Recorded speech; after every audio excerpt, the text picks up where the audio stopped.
Hi friends, welcome to Radha சமையல். இன்றைக்கி நம்ம என்ன பார்க்க போகிறோன்னா தர்பூசணி ஜூஸ் போட போகிறோம். இதை எப்படி செய்யலான்றதை பார்க்கலாம்.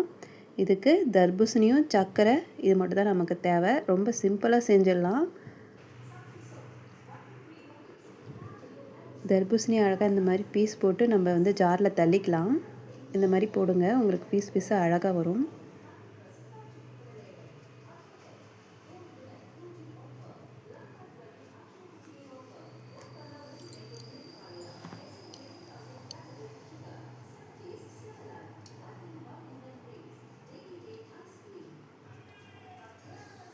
இந்த சம்மர் டைமில் நீங்கள் இந்த ஜூஸ் குடிக்கிறது உங்களுக்கு ரொம்ப நல்லது. நீர் சத்துள்ள பழம் இது.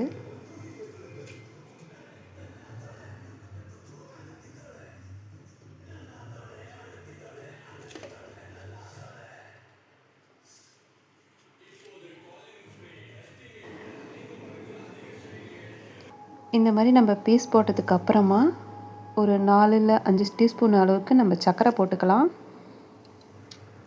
பழம் ரொம்ப தித்திப்பாக இருந்தால் சர்க்கரையை குறைச்சிக்கலாம். இதை நம்ம அரைச்சி எடுத்து அப்படியே வடிகட்டிக்க வேண்டியதான். இதில் தேவைப்படுறவங்க ஐஸ் போட்டுக்கலாம்.